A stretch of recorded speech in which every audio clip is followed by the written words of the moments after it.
avez bien fait d'être là.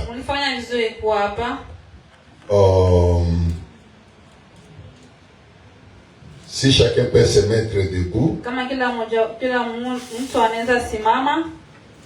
nous allons lire Hébreux, chapitre 10, verset 5, verset 4 à 5. Car il est impossible que le sang des taureaux et des boucs ôte les péchés.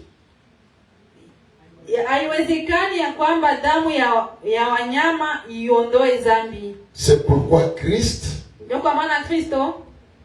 entrant dans le monde, dit: tu n'as voulu ni sacrifice,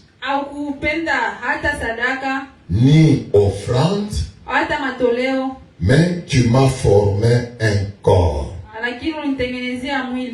Amen. Amen. Vous pouvez vous mettre.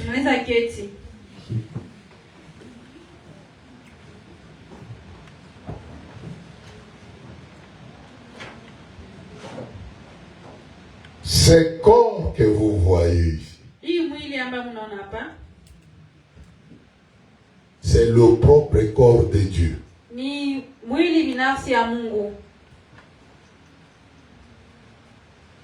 Le sang qui circulait dans les veines de ce corps était le sang de Dieu. Cet homme, bien qu'il a la couleur de peau blanche, blanche, muzungu, il n'était pas un juif, ni un homme des nations. Fobanam dit: si Jésus était un juif, ma foi est vaine. Et s'il était un homme de gentil, ma foi est vaine. C'était le sang de Dieu. Que Dieu vous bénisse. Ce corps que vous voyez, que la colonne de feu est le voile de Dieu. La colonne de feu est le corps de Dieu. La colonne de feu est le masque de Dieu. Ce que nous avons vu l'autre fois. Amen. Amen. Dites-moi, si la colonne de feu qui est le masque devenait cet homme, il sera qui?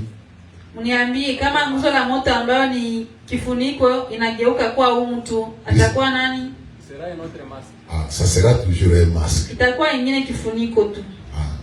Comme la colonne de feu est un masque, et qu'elle est devenue cet homme, c'est toujours un masque. Cet homme est un masque. Cet homme est un voile. Cet homme est un corps de Dieu. Cet homme est un tabernacle. C'est juste la colonne de feu, le voile là de la colonne de feu. Cette colonne de feu, Dieu est à l'intérieur. On a vu ça l'autre fois et on avait lu le prophète. Dieu est caché à l'intérieur. On n'a jamais vu Dieu. Personne n'a jamais vu Dieu et ne le verra. Ne le verra jamais. Aucun homme n'a jamais vu Dieu. Mais la colonne de feu s'est fait voir. Et Dieu est à l'intérieur. Maintenant, ces voiles colonnes de feu kifuniko nguzo la moto était devenu un voile humain. ikageuka kuwa kifuniko ya kibinadamu. Ce que vous voyez ici. Njoo ile mnaona hapa. Que Dieu vous bénisse. Mungu awabariki. Amen. Amen. C'est pourquoi il a dit un jour Ndio kwa maana alisemaka siku moja aux pharisiens qui lui ont demandé,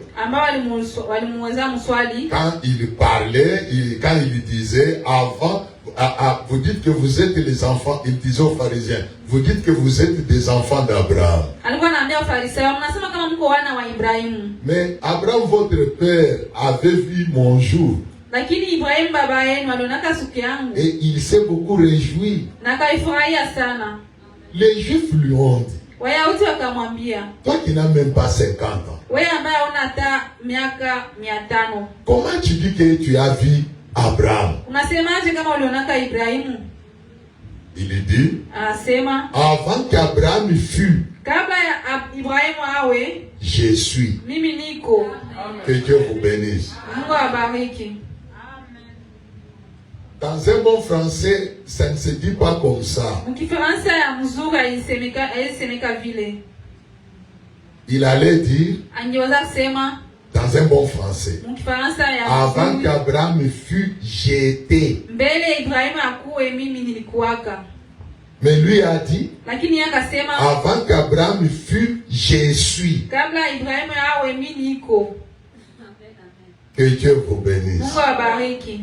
Il s'est référé à Exode 3, quelque chose comme ça. Il s'est référé à Exode 3 en disant qu'avant qu'Abraham fît je suis, il s'est référé à Exode 3. Suivez. Exode chapitre 3, verset 14. Dieu dit à Moïse. Donc, commençons par 13. Moïse dit à Dieu, j'irai donc vers les enfants d'Israël et je leur dirai, le Dieu de vos pères m'envoie vers vous. Mais s'ils me demandent quel est son nom, que leur répondrai-je? Dieu dit à Moïse, je suis celui qui suis. Et il ajouta, c'est ainsi que tu répondras aux enfants d'Israël. Celui qui s'appelle je suis m'a envoyé vers vous. Amen. Amen. Voilà. C'est à ce verset que Jésus s'est rappelé ou s'est référé quand il a dit aux pharisiens, avant qu'Abraham fût, je suis.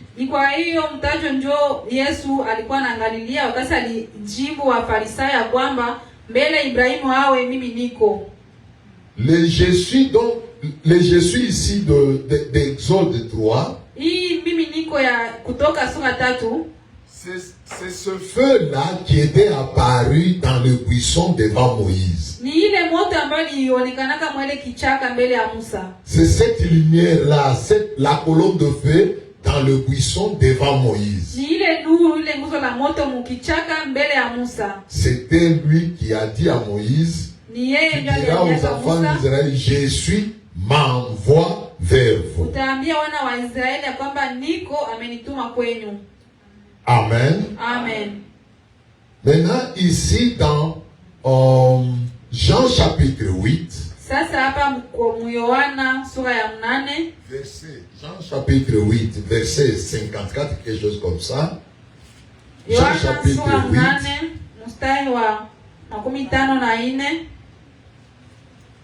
Il dit ici aux Anasema pharisiens, hapa, anaambia Wasifarisayo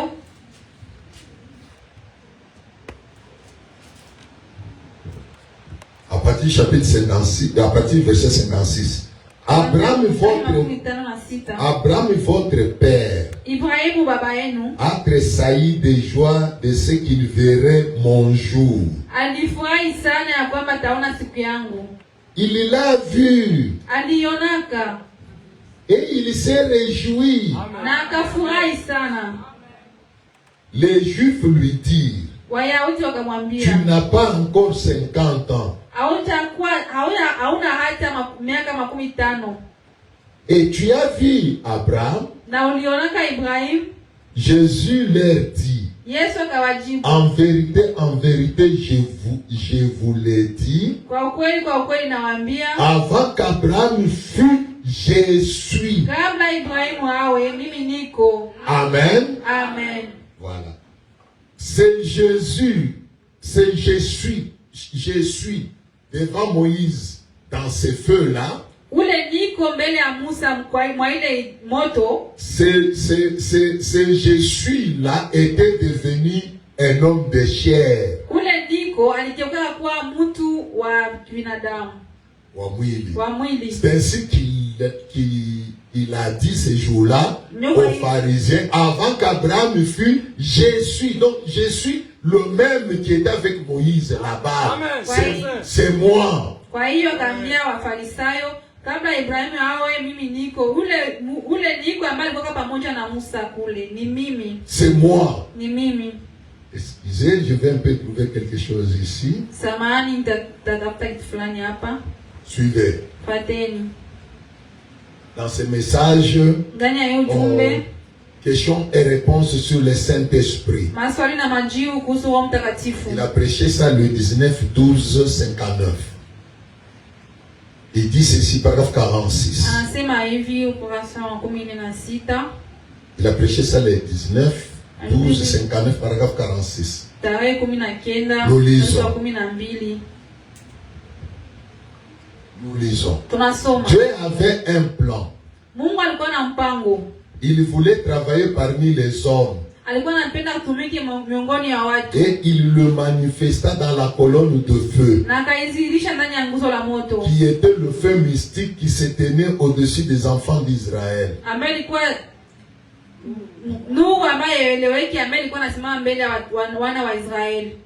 Puis, Kisha ce même feu, ile nuru, ile moto fut rendu manifeste dans le corps de Jésus. ikazirika ikajuwekwa mwili ndani ya mwili ya Yesu. Et il dit qu'il était ce feu. Na anasema kwamba alikuwa ile moto.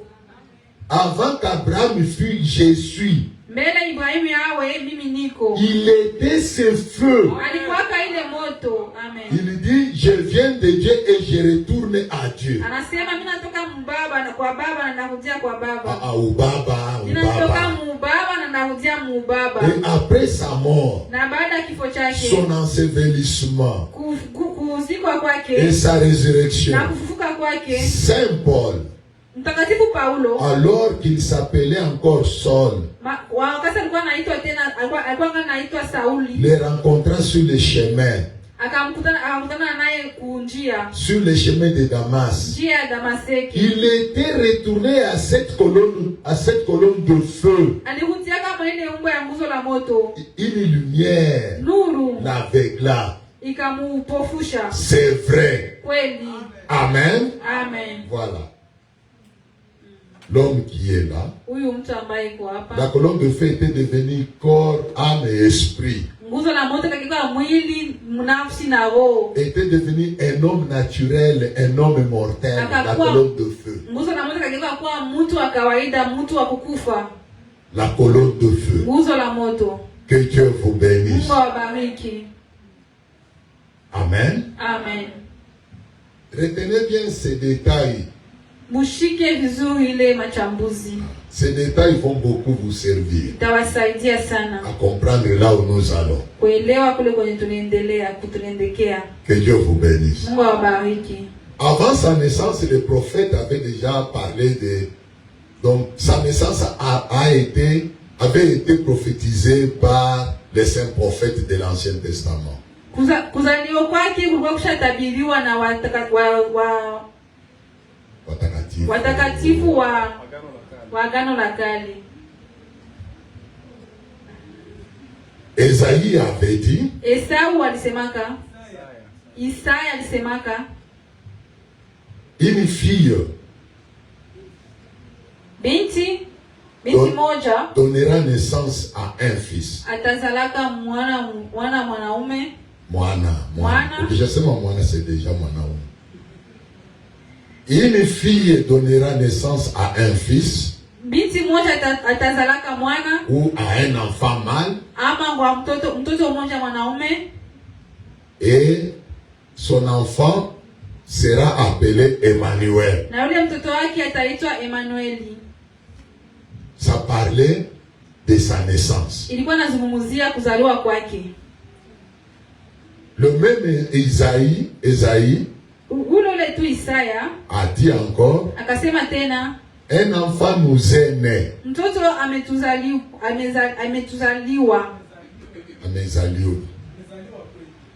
Un enfant nous est né. Mtoto amezaliwa kwetu. Un fils nous est donné. Mwana ametupewa. Je sais pas si vous suivez. Un enfant nous est né. Mtoto amezaliwa kwetu. Cet enfant-là, c'est un fils. Ule mtoto ni kijana. On l'appellera watamuita Dieu puissant, Mungu mweza yote, Père éternel, Baba wa milele, conseiller, mshauri, prince de paix, mfalme wa amani. Amen. Amen.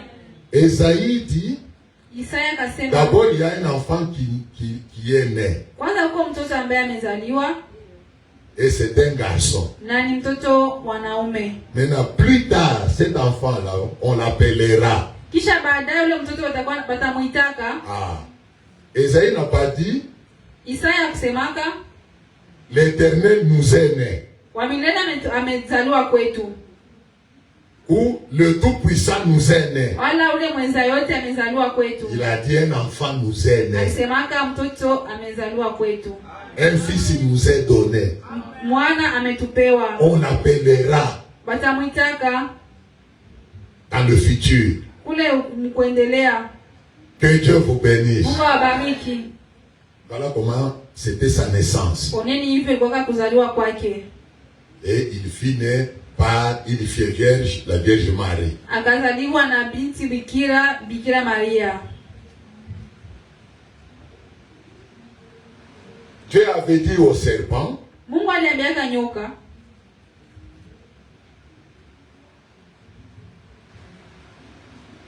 ta postérité et la postérité de la femme seront en inimitié. Uzao wako na uzao wa mwanamke itakoka ndani ya kiadui. Et la postérité de la femme écrasera ta tête.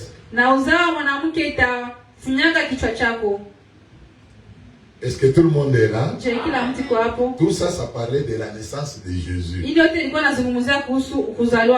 Comment il devait naître par une vierge. Ou par une femme. La femme n'a pas de sémence. La femme n'a pas de postérité. Mais Dieu a dit au serpent, la postérité de la femme t'écrasera la tête. Cela montrait comment Jésus viendrait d'une femme. Ça ne sera pas la semence d'un homme. Donc un homme de la terre, un homme pécheur. Non, non. Ça devait être une semence qui vient de la femme. Et pourtant, une femme n'a pas de semence. Comment cela est arrivé? Dieu a créé une ovule et a aussi créé une semence. Il a mis la semence dans l'ovule. Il a fécondé l'ovule. Akatia ile mbegu ndani ya liai. Et il a emprunté la matrice de Marie. Na akakopesha tumbo ya Maria. Il a utilisé Marie comme une incubatrice. Akaitumikisha Maria sawa vile tu wa kumzala tu. Que Dieu vous bénisse. Mungu abariki. Jésus, dans son corps, il n'y avait rien de Marie. Marie n'avait rien contribué. C'était juste une matrice que Dieu avait empruntée. Yesu ndani ya mwili yake amkukoka hata kitu kimoja kitokea kwa Maria. Yote ilikuwa tu tumbo ambayo Mungu alikopeshaka. Que Dieu vous bénisse. Mungu abariki. Est-ce que vous suivez bien? Je Mungu anafuata vizuri. Le nom là, Jésus, ce nom là. Ile jina Yesu signifie Jéhovah Sauveur. Inamaanisha Yehova mkombozi. Dieu, quand il était sur le point de manifester son attribut du Sauveur, Mungu wakati alikuwa anapenda kuzihirisha kitajiko yake ya ukombozi, ya mkombozi. Comme nous l'avons vu l'autre fois, il avait en lui plusieurs attributs. Sawa vile tuliona mara iliyopita, alikuwa ndani mwake na vitajiko vingi. L'homme était déjà tombé dans le péché. Mtu alikuwa shamka tayari ndani ya dhambi. C'était maintenant à Dieu de les sauver. Ilikuwa sasa ni abiti Mungu amuokoe. En manifestant son attribut du Sauveur. Akizihirisha kitajiko yake ya mkombozi.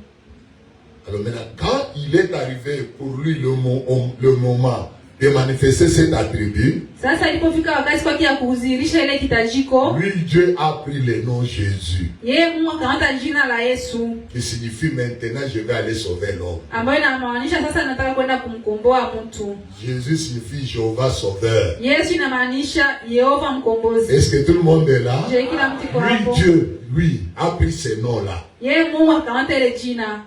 Maintenant quand cet homme est né, sasa wakati ule mtu alizaliwa, Dieu a interdit qu'on lui donne n'importe quel autre nom. Mungu akakataza wasimpatia izuru jina gani. Il a dit à l'ange, va dire à Joseph, l'enfant qui naîtra là, qu'on lui donne mon nom. Akaambia malaika one akwambia Yusufu, ule mtoto ambaye atazaliwa pale wampatie jina yangu. Est-ce que tout le monde est là? Donc, on va l'appeler de mon nom. On va l'appeler de mon nom. Watamuita kwa jina langu. Que Dieu vous bénisse. Mungu abariki. On va l'appeler de mon nom. Watamuita kwa jina langu. Ainsi, quand Jésus est né, kwa hiyo wakati Yesu alizaliwa, on lui a donné le nom de Jésus qui est le nom de Dieu. Wakampatia jina ya Yesu ambayo ni jina la Mungu. Qui est le nom de son père. Ambayo ni jina la baba yake. Ce corps a un père. Hii mwili iko na baba. Son père c'est le Saint-Esprit. Baba yake ni Roho Mtakatifu. Amen. Amen. Son père s'appelle Jésus. Baba yake anaitwa Yesu. Et il a donné son nom à son fils, à ses corps. Na akapana jina yake kwa huyu mtoto wake hii mwili. Que Dieu vous bénisse. Mungu abariki. Jésus est né. Yesu alizaliwa. Comme tout enfant, la différence était que lui est venu dans le monde sans sexe. Donc, sans le canal, il n'est pas venu par le canal des sexes. Yesu alizaliwa kasa vile tu mwingine mtoto, lakini yeye hakuweka njia ya ngono. Il était un homme. Alikuwa kama mtu. Dans son quartier, il a grandi comme un homme. Mkati yake alikuwa kama tu sawa vile mwanaume. Il travaillait dans l'atelier de la menuiserie avec Joseph. Alikuwa anatumika mu nyumba ya waseremali na baba yake Joseph. Pas baba yake. Na Joseph. Il travaillait avec Joseph dans l'atelier de la menuiserie. Alikuwa anatumika na Joseph mu ile nyumba ya waseremali. Seremala. Est-ce que tout le monde est là? Jésus faisait aussi des histoires de chaises, des histoires.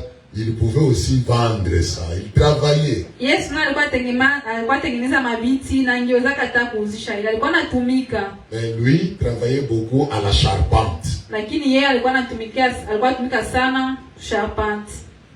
Tu construis ta maison, tu y envoies ton enfant. Va voir si Jésus est là, qu'il vienne mettre la charpente. Unajenga nyumba yako, unatuma mtoto wako aende tafuta Yesu kama anaweza tia charpente. Et il vient, vous discutez le prix et il met le charpente. Anakuya la charpente. Munasikizana bei na natia charpente. C'était un homme. Alikuwa mtu. De la naissance jusqu'à l'âge de 30 ans. Toka kuzaliwa mpaka muumri ya miaka 13. C'était un corps qui grandissait. Le père, l'esprit n'était pas encore venu habiter dans ces corps-là. N'oubliez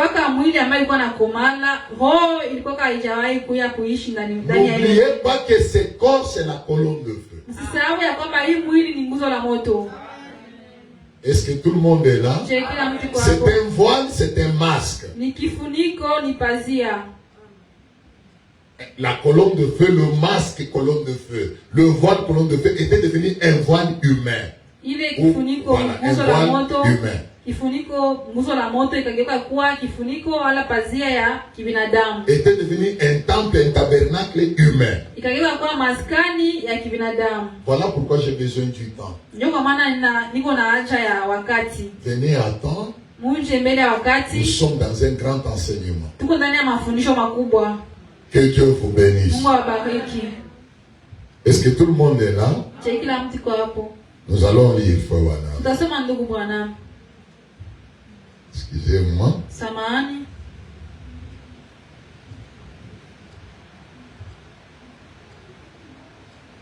Est-ce que tout le monde est là? Kila mtu kwa hapo.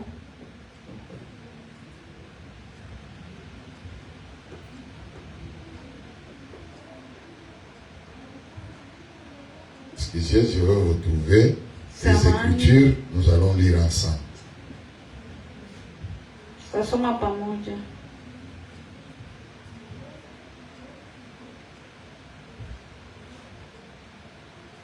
Ok. Est-ce que c'est ici?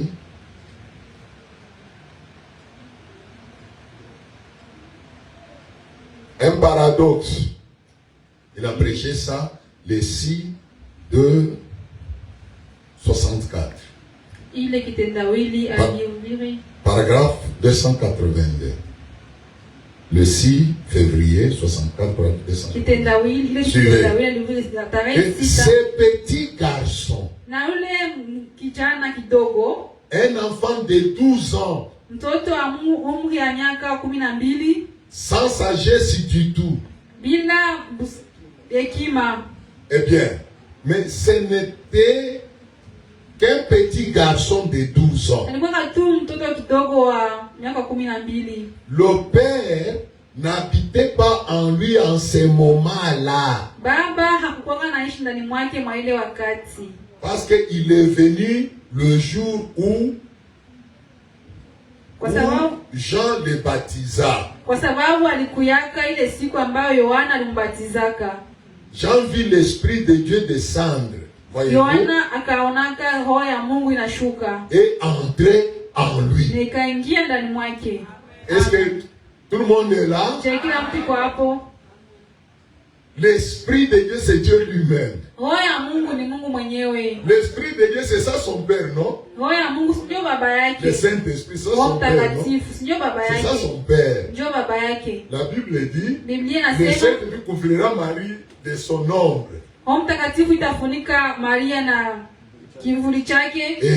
Et il va concevoir et donner naissance à un enfant. Quand on dit l'Esprit de Dieu, c'est Dieu lui-même. Et venir en lui au jour du baptême. Parce que Jean dit qu'il a vu l'Esprit de Dieu descendre et habiter en lui. Et entrer en lui. Que Dieu vous bénisse. Est-ce que tout le monde est là? Ok. L'Esprit de Dieu qui vient entrer en lui. Ou le Père qui vient entrer en lui, comment il s'appelle? Le Père qui vient entrer en lui, comment il s'appelle?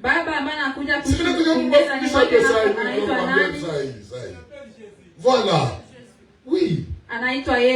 Le Père qui descend pour habiter en lui, le Père là, l'Esprit qui est descendu là, s'appelle Jésus.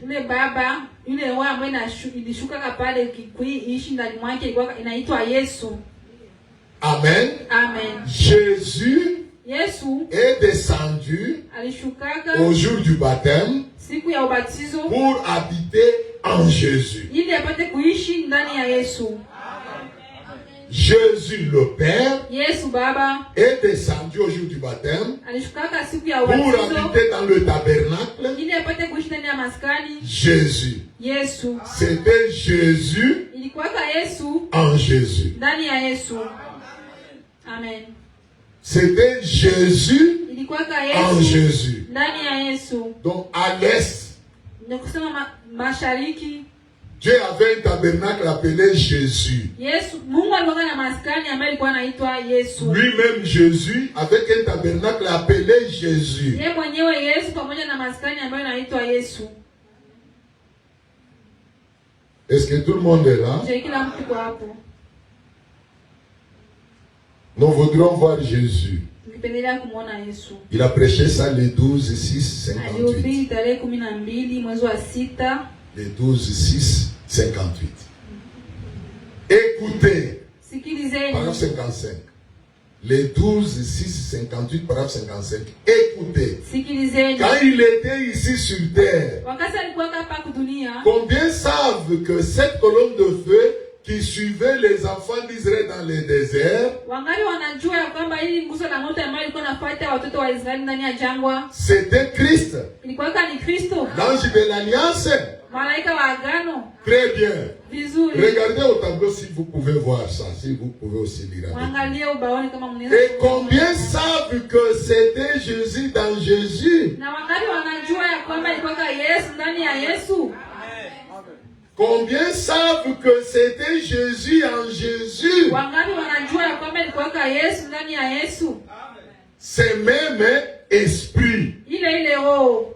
Écoutez, quand il fut interrogé dans Jean 6, wakati walimswali mu Yohana sura 6. Attention là-dessus. Ils ont dit, tu dis que tu es plus grand qu'Abraham. Ils ont dit, eh bien, toi qui n'as pas encore 50 ans. Il a dit, avant qu'Abraham fût, je suis. Je suis était dans le buisson ardent, est-ce vrai? Une colonne de feu. Quand il était ici sur terre, il a dit, je suis sorti de Dieu, je vais à Dieu. A-t-il dit cela? Ainsi donc, s'il était venu de la colonne de feu, il y est de nouveau retourné. Amen. Amen. Est-ce que tout le monde est là? Ok. Ça va vous aider, ces détails que je vous donne. Le Fils de l'homme à l'Orient,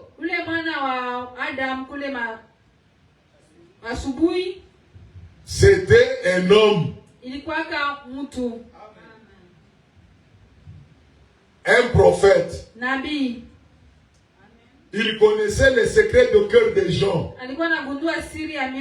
Il s'appelait Jésus.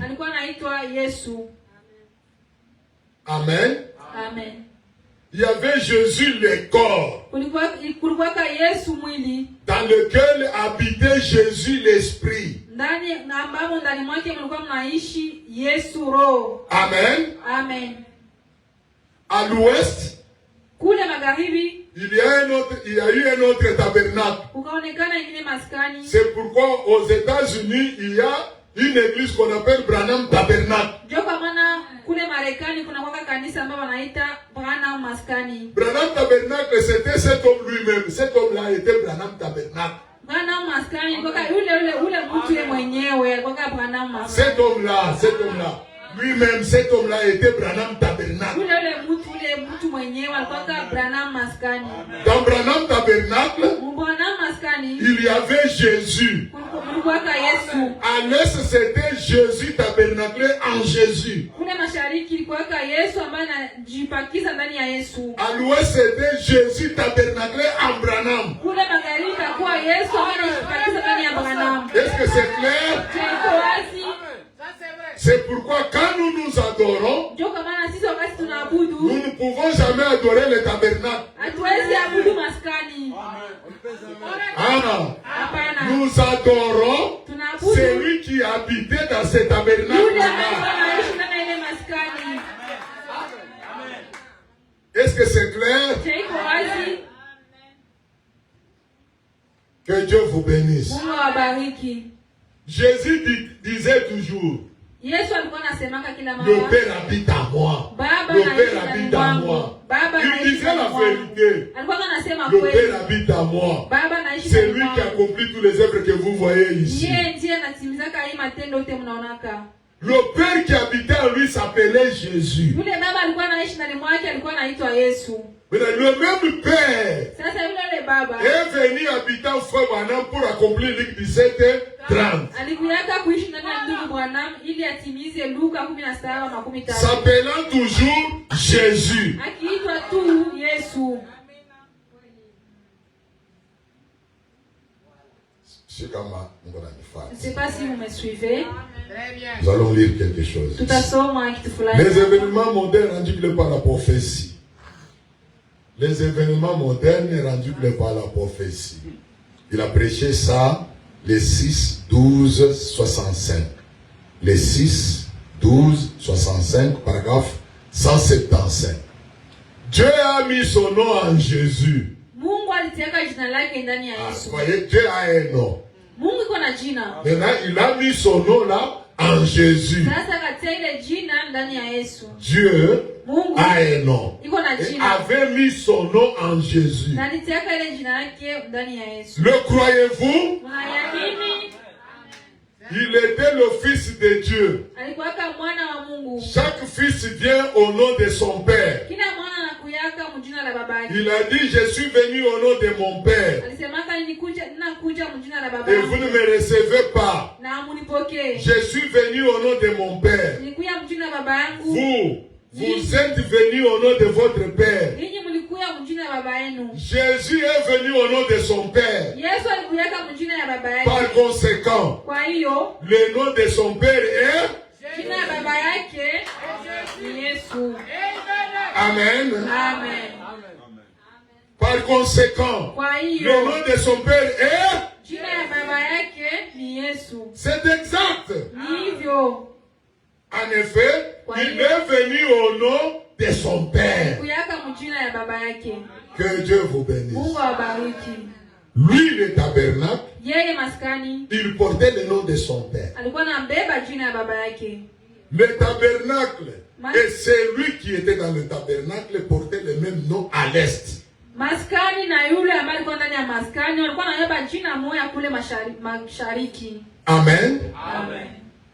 C'est pourquoi, Ndio kwa maana au moment de mourir à la croix, kwa wakati wa kufa msalabani, parce que la colonne de feu kwa sababu mzo wa moto était devenu ce corps naturel, iligeuka hii mwili ya kawaida, était devenu un corps mortel qui pouvait mourir, qui pouvait souffrir. ikageuka mwili ya kufa ambayo ingeweza kufa, ingeweza kuteseka. Quand le moment pour mourir est arrivé, Wakati ya kukufa ilifika, l'esprit qui était entré en lui au jour du baptême était sorti. roho ambayo iliingia ndani mwake siku ya ubatizo ilitokaka.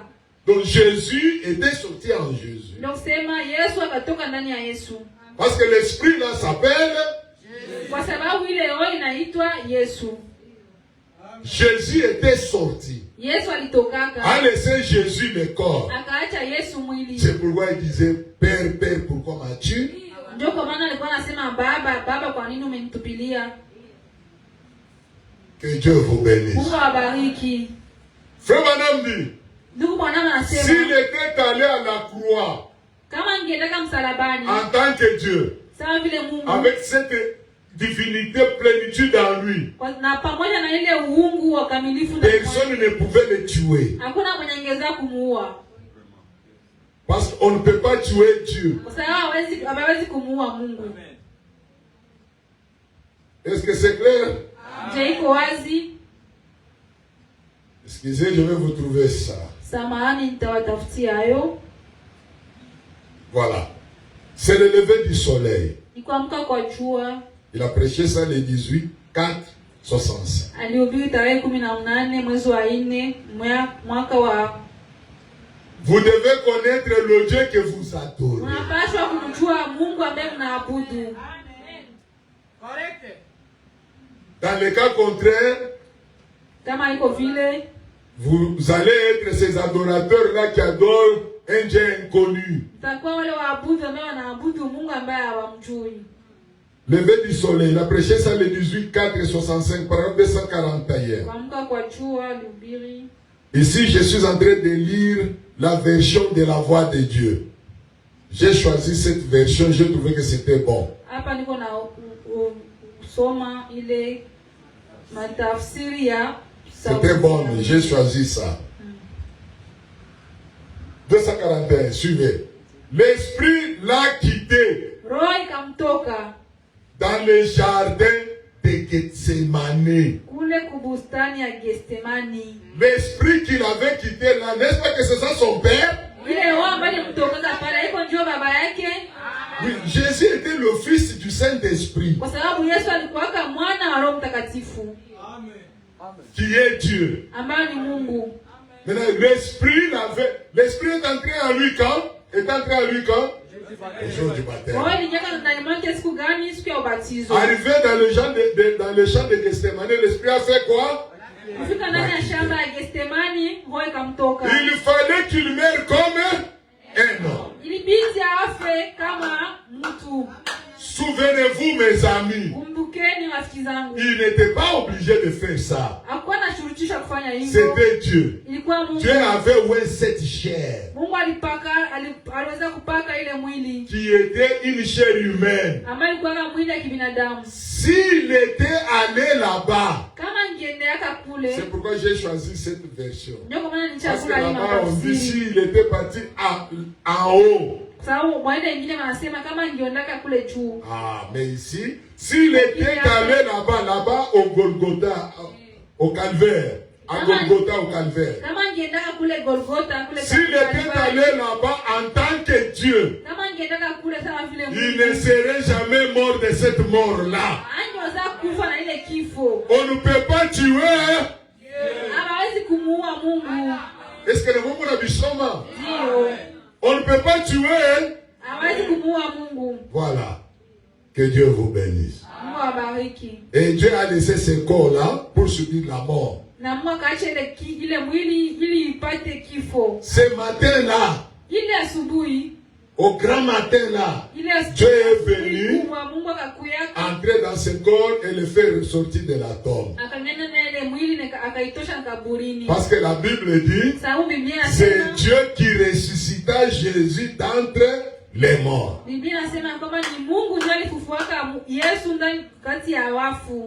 Amen. Amen. Il est venu, il est entré dans ce corps, il l'a fait sortir de la tombe. Que Dieu vous bénisse. Il était maintenant dans ce corps. Parce qu'il l'a fait sortir de la tombe, il est retourné dans ce corps comme il était entré au jour de baptême.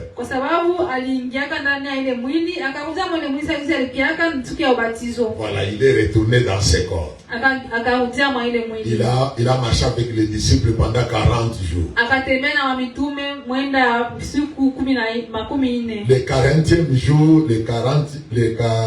40e jour, il est monté au ciel. Il est devenu la colonne de feu. Que Dieu vous bénisse. Elle est devenue la colonne de feu. C'est là où on dit qu'il est monté et s'est assis à la droite du Père pour faire notre intercession. De main droite comme votre main là-bas. Frère Banam interprète ça, il dit retourner à la droite de Dieu, c'est retourner dans la puissance de Dieu.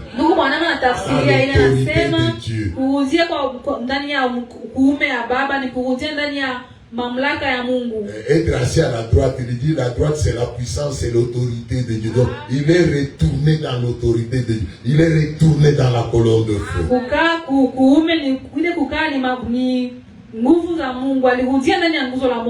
Est-ce que vous suivez bien? Le corps physique de Jésus était avant la colonne de feu. Avant, c'était la colonne de feu. Et des colonnes de feu c'était arrivé, c'était devenu ce corps. Na kutoka nguzo la moto kageuka kuwa hii Et mwili. ce corps est encore redevenu la colonne de Na hii feu. mwili tena kageuka tena kuwa nguzo la moto. Que Dieu vous bénisse. Mungu awabariki. C'est différent avec ce que nous avons reçu aujourd'hui. Ni tofauti na ile ambayo tulipokea leo sisi. Nous avons reçu la même colonne de feu. Tulipokea ile nguzo la moto. Nous avons reçu le même ministère. Tulipokea ile huduma. Mais la différence est au niveau des corps. Lakini tofauti ni kumwili. Que Dieu vous bénisse. Mungu awabariki. Le corps de Branham est dans la poussière, n'est pas redevenu la colonne de feu. Mwili ya Branham iko ndani ya mavumbi, haikugeuka kwa nguzo la moto. Mais le corps de Jésus était redevenu la colonne de feu. Lakini mwili ya Yesu iligeuka kwa tena nguzo la moto. Je ne sais pas si vous suivez ça. Mungu anafuata. Le Fils de l'homme chez nous. Yule mwana wa Adamu kwetu. Nous, la promesse pour nous de recevoir Dieu, de recevoir un prophète qui est Dieu. Ile ahadi yetu si ya kupokea ule nabii ambaye ni Mungu. Le Fils de l'homme. Yule mwana wa Adamu. Qui discerne les secrets de cœur des gens. Ambaye anapambanua siri za mioyo ya watu. Notre prophète, notre promesse, c'est Luc 17:30. Ahadi yetu ni Luka 17:13. Dans Luc 17:30, un enfant n'était pas né. Ndani ya Luka 17:13, mtoto akuzaliwaka. Amen. Dans Luc 17:30, pourquoi Jésus a dit que ce qui arriva du temps de Sodome arrivera au jour du Fils de l'homme. Il n'a pas dit ce qui arrive maintenant, mon temps arrivera ce jour-là. Il n'a pas dit ça. Il nous a retourné, ramené dans le passé, au jour de Sodome. Kwa nini Yesu alisemaka ile ambayo ilifika siku ya Sodoma itafika tena upya? Hakusemaka vile. Aliuturudisha kule mbali ndani ya Sodoma. Avant que Sodome ne soit brûlée, il y avait un homme appelé Abraham. Mbele Sodoma ilungule kulikuwa mtu ambaye alikuwa anaitwa Ibrahimu. Abraham avait reçu chez lui Dieu accompagné de 2 anges. Ibrahimu alipokea kwake Mungu ambaye alikuwa anasindikizwa na malaika wawili. Et Abraham l'appela Elohim après que cet homme-là avait discerné le secret du cœur de Sarah. Na Ibrahimu akamuita Elohim baada yake kupambanua siri ya moyo wa Sara. Est-ce que tout le monde est là? Abraham avait reçu un homme âgé, un homme. Il ne savait même pas là où il était né. Ibrahimu alipokea mtu ambaye ameshakomala kujua hata kwenye alizaliwaka. Et Faux Branham dit, na ndugu Branham anasema Dieu avait ramassé la poussière de la terre. Mungu alinogotaka mavumbi ya dunia. Avait ramassé cette terre, avait ramassé la poussière de la terre. Et avec cette poussière a fait un corps pour Michael et un corps pour Gabriel. A fait entrer Gabriel dans un corps, Michael dans un autre corps. Et a aussi fait son corps à lui. Ils sont tous entrés. Et ils sont partis. Chez Abraham. Je peux vous suivre bien. Ils sont partis chez Abraham. C'était des corps naturels de cette terre ici. Même le corps de Jésus était aussi un corps naturel, c'était la terre. Mais cela ne venait pas de cette terre ici. C'était une création de l'ovule et de la semence. Dieu a mis ensemble. Donc la gloire de feu était devenue tout cela.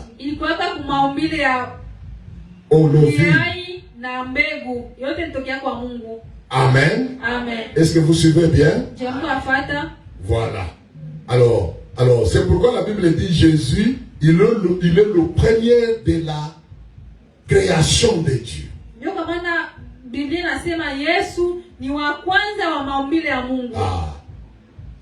La création dont il est question ici, c'est la nouvelle création.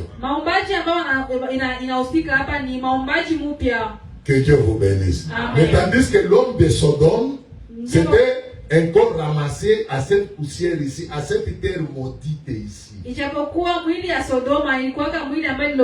homme-là. Cet homme qui était là, le corps d'Elohim là-bas au temps de Sodome. Elohim avait ramassé la terre. Et a fait un corps pour lui, il est entré. Na akatengeneza mwili kwa ajili yake, akaingia ndani. Il est parti chez Abraham, Na akaenda kwa Ibrahimu, accompagné de ses 2 anges. akisindikizwa na malaika wake wawili. Est-ce que tout le monde est là? Je, kila mtu yuko hapo.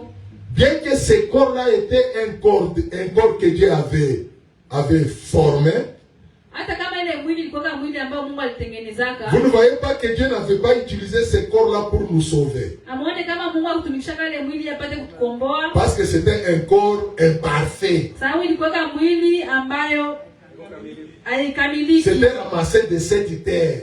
Ililogotoka kwa hii udongo. Dieu s'en est servi.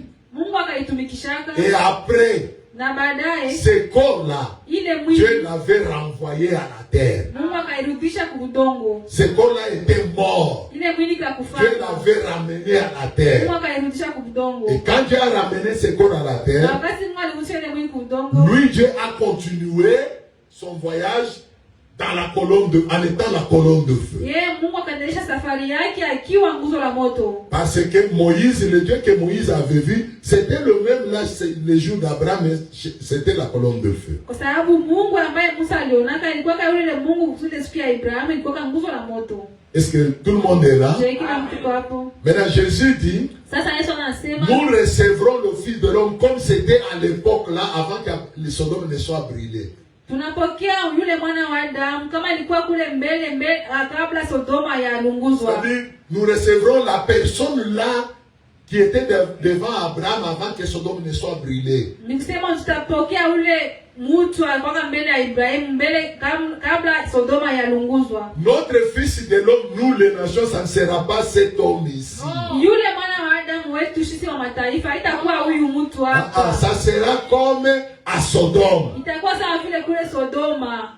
Amen. Amen. Un corps que Dieu avait ramassé. Mwili ambao Mungu alilogotaka. Et Dieu est entré Elohim est entré dans ce corps-là. Na Elohim akangena na ile mwili. Et a discerné le secret du cœur de Sarah. Na kapambanua siri za Et après le corps-là, Elohim l'a renvoyé à la terre. Na baadaye ile mwili Elohim akairudisha kwa udongo.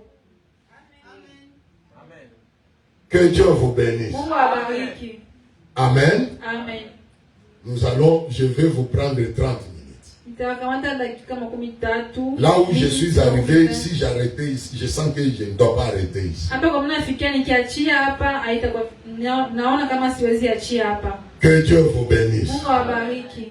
Je ne sais pas si vous avez bien suivi. Besoin un peu quelque chose ici.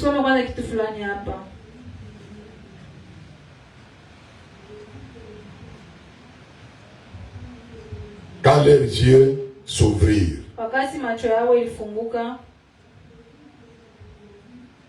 il a prêché ça le 20 avril 56. Paragraphe 55. Ona wakati niko naleta hivi, wewe unaandika hata pale hii date. Comme ça mimi niendelee kusoma. Mwisho ikamata. OK. Et maintenant, vous voyez ceci. C'est une lumière. Quand les enfants d'Israël étaient conduits par l'ange de Dieu dans le désert,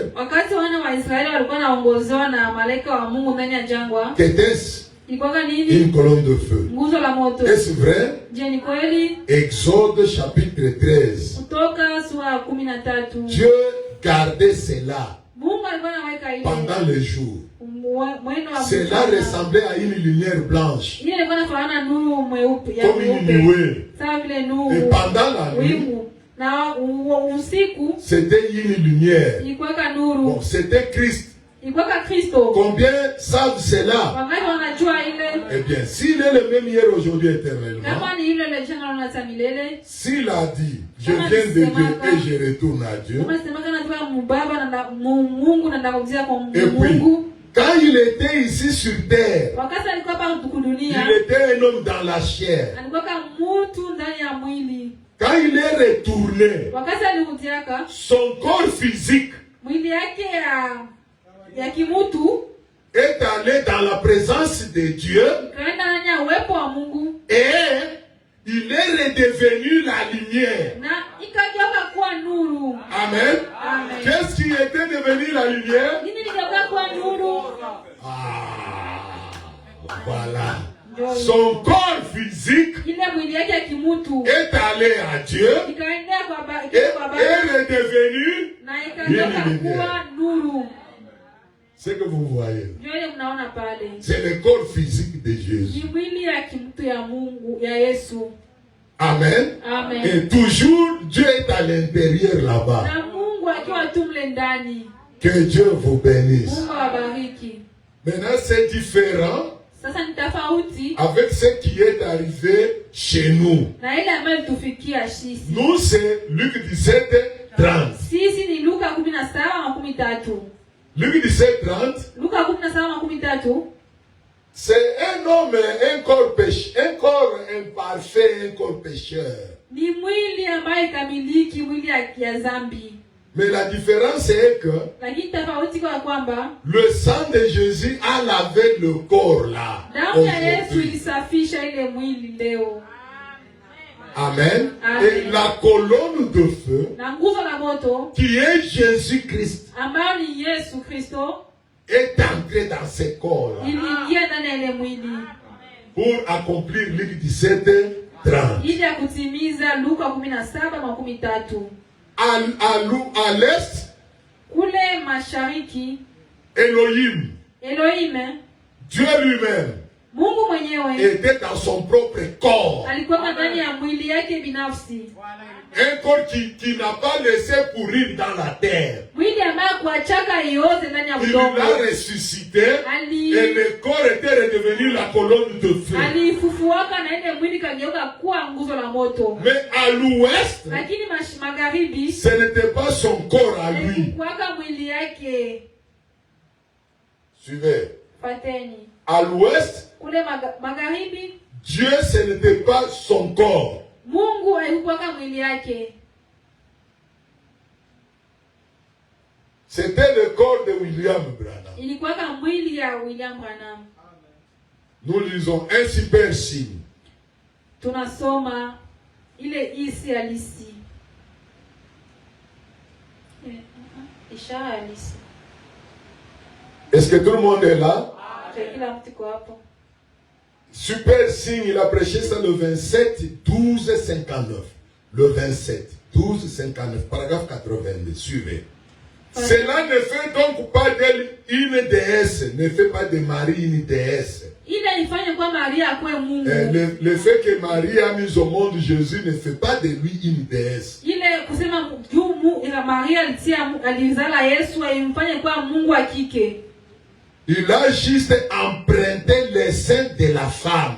Alikopeshaka tu ile tumbu ya mwanamke. De même qu'il emprunte ses corps Sawa vile tuko na kopesha hii mwili ya pour prêcher.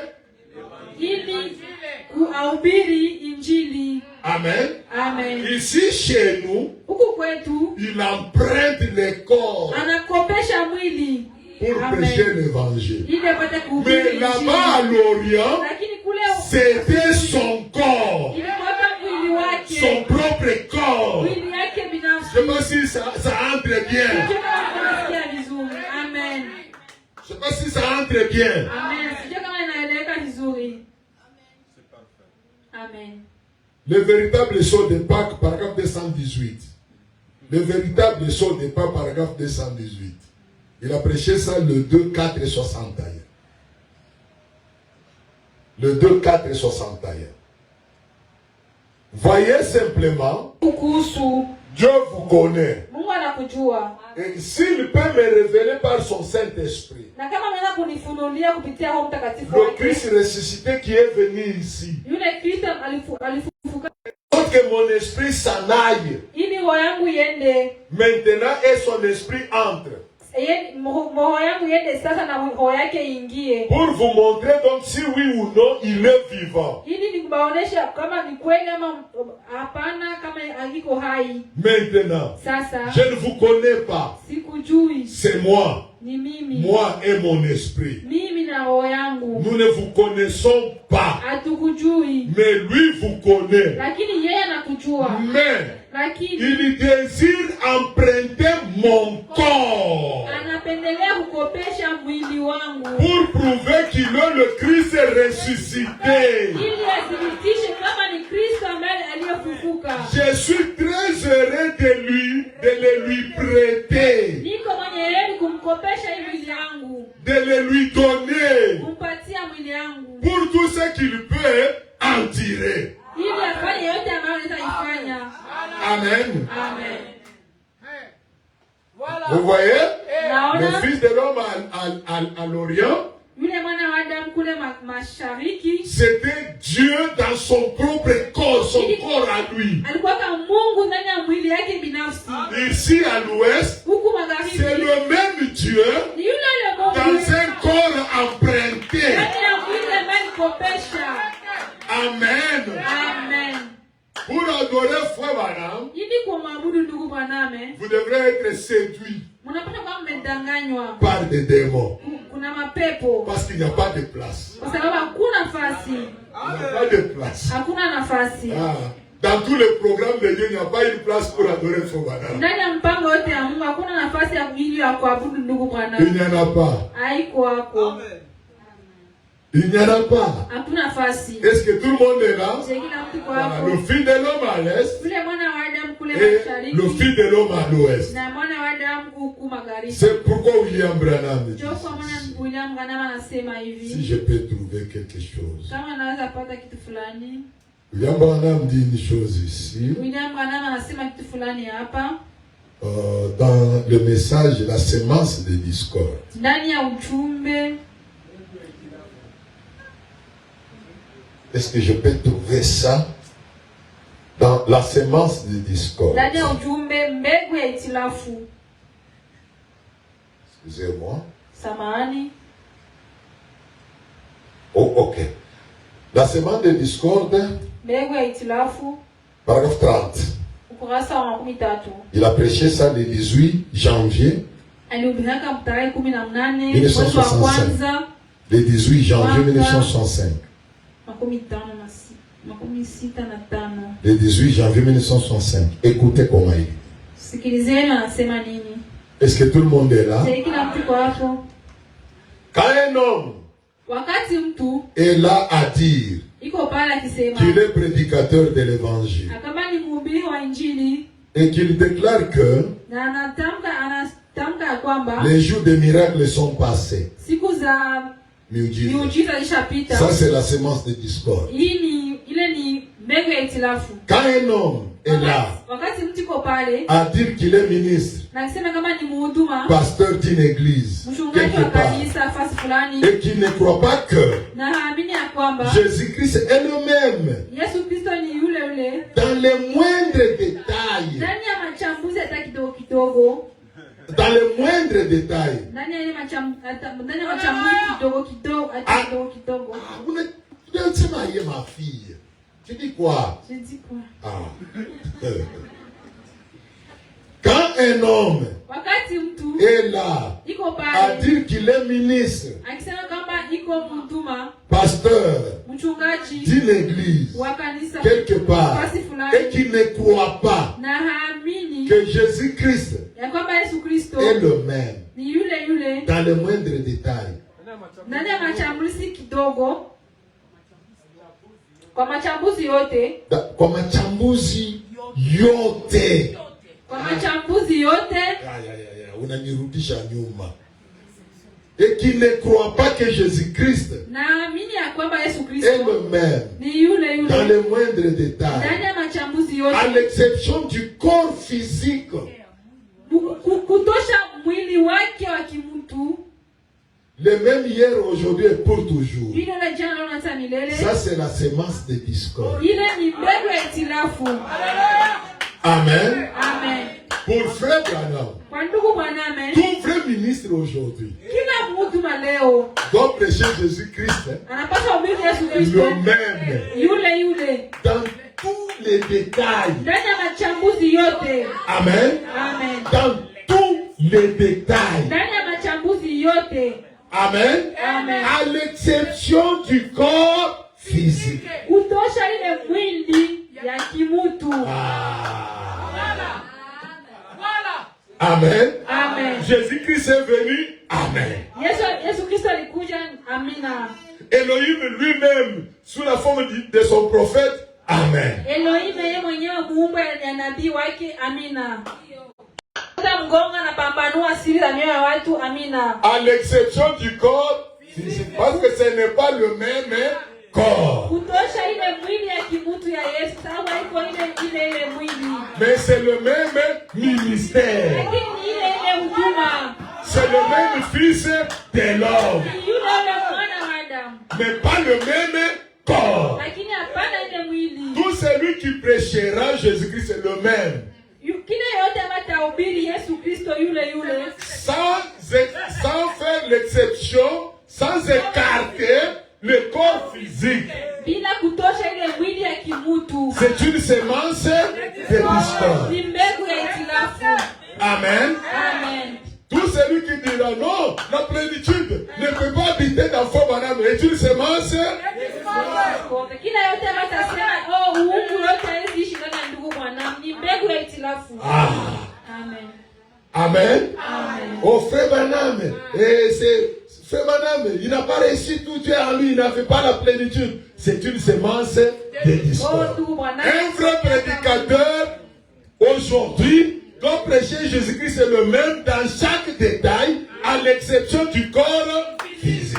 Mhubiri wa kweli leo anapasha hubiri Yesu Kristo ndani ya machambuzi yote kutosha ile mwili ya kimutu. Amen. Amen. C'est pourquoi quand nous prions, vous savez pourquoi nous devons citer, nous prions, nous disons au nom de Jésus-Christ. On ne peut pas le faire au nom de Branham. Au nom de Jésus-Christ, parce que le corps là, c'est le sacrifice. Dans l'Ancien Testament, on adorait, on présentait des sacrifices. Notre sacrifice, son nom c'est Jésus. Le sacrifice parfait. Mais maintenant, si c'est Frère Branham que vous présentez, là c'était l'agneau avec plusieurs défauts. Et pourtant nous devons présenter un agneau sans défaut. Vous voyez. Mais si c'est avec Frère Branham, c'est un agneau avec plusieurs défauts. Parce qu'il demandait aussi pardon. À cause de ses défauts. Lui-même dit qu'il avait beaucoup de défauts. Je ne parle pas des défauts dans la prédication. Je parle des défauts en tant qu'un homme et un humain. Amen. Amen. Mais Jésus est un agneau sans défaut. Alléluia. C'est le corps propre de Dieu. Le corps de Dieu. Et ce corps portait le nom de Dieu. Amen. Amen. Ça portait le nom de Dieu. Ça portait le nom de son Père. Tandis que William Branham, le nom de son père c'était Charles Branham. Mais il fut sanctifié par le sang de Jésus. Et Dieu a jugé bon d'accomplir dans le corps de Branham la deuxième venue. Parce que la première venue était Dieu le Tout-Puissant dans un corps de chair appelé Jésus. Et il discernait le secret des cœurs de gens. C'était cela le signe du Fils de l'homme. C'était cela le signe du Messie. Et aujourd'hui, Dieu nous a donné le même signe. Amen. Au travers d'un corps que lui-même avait sanctifié par son sang. Est-ce que tout le monde est là? Amen. Que Dieu vous bénisse. Amen. Amen. C'est ça, mes amis. Aujourd'hui, nous allons nous arrêter par ici. Sio hivyo rafiki zangu, leo tutasimamia hapa Et nous allons continuer prochainement. na tutaendelea Écoutez. Sikilizeni. Écoutez. Sikilizeni. L'onction qui accompagne cette parole Upako ambao nasindikiza hii neno est suffisante pour guérir n'importe quelle maladie. inatosha ili kuponya aizuru magonjwa gani. Amen. Les gens qui sont spirituels, hein, Watu ambao ni wa kiroho, il est malade. iko mgonjwa, Il a un problème. iko na shida. Et que le passé donne des révélations, de grandes révélations comme ça. Na mchungaji anatoa mafufunuo kubwa kubwa hivi. Un homme spirituel Mtu wa kiroho dira Seigneur, atasema Bwana, ce que mon pasteur dit là, c'est la vérité. ile ambayo mchungaji wangu anasema pale ni kweli. J'aimerais sortir ici en étant parfaitement guéri. Mimi napenda kutoka hapa nikiwa nimeponya kikamilifu. Quand je vais rentrer à la maison, Wakati nitarudia nyumbani, toi celui qui est venu aujourd'hui, wewe ambaye ulikuja leo, le fils de l'homme, yule mwana wa Adamu, au travers de faux Banam, kupitia ndugu Bwana, fait quelque chose pour moi. fanya kitu fulani kwa Que ajili les enfants yangu. ne dorment pas. Watoto wangu wasikuwa nalala njala. Mais les hommes qui seraient, batekana tu pale tu ça tu amen, amen, amen, tunamaliza, tunatoka nje kisha nanita ndani, c'est parce qu'on ni ombe, mimi nasikia kitu cha mdomo. Mais les hommes distraits vont se tenir là-bas en disant amen, amen. En quittant dehors, ils vont dire, pasteur, prie pour moi, j'ai des mal de tête. Voyez? Naona? Et pourtant, l'onction qui sort ici, c'est suffisant. Ijapokuwa ile upako inatoka hapa inatosha. C'est suffisant Inatosha. pour résoudre n'importe quel problème, Ili ipate guérir n'importe quelle maladie. ipate kuponya aizuru magonjwa. Ok, que Dieu vous bénisse. Nous sommes arrivés à la fin. Comme pour le Seigneur. Mwisho, mshangilie Bwana. Nous allons continuer le vendredi. Venez à temps. Tutaendelesha siku ya tano, mkuje mbele ya wakati.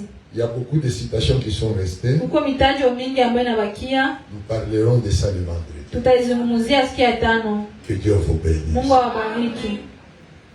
Amen. Amen. Remplis-moi, Seigneur, oh Jésus, remplis-moi. Oh, remplis-moi, Seigneur, oh chaque jour, chaque nuit, à la force du Saint. Oh, on est ici, maman. Oh, Jésus. Oh, chaque jour. Chaque nuit, par la force du Saint-Esprit, remplis-moi. Oh, Jésus, remplis-moi. Bénis-moi, Seigneur.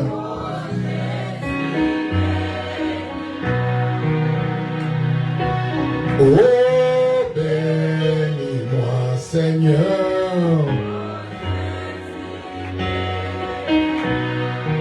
Chaque jour, chaque nuit, par la force du Saint-Esprit, bénis-moi, oh Jésus, bénis-moi, chaque jour, chaque nuit, par la force du Saint-Esprit, bénis-moi, oh Jésus.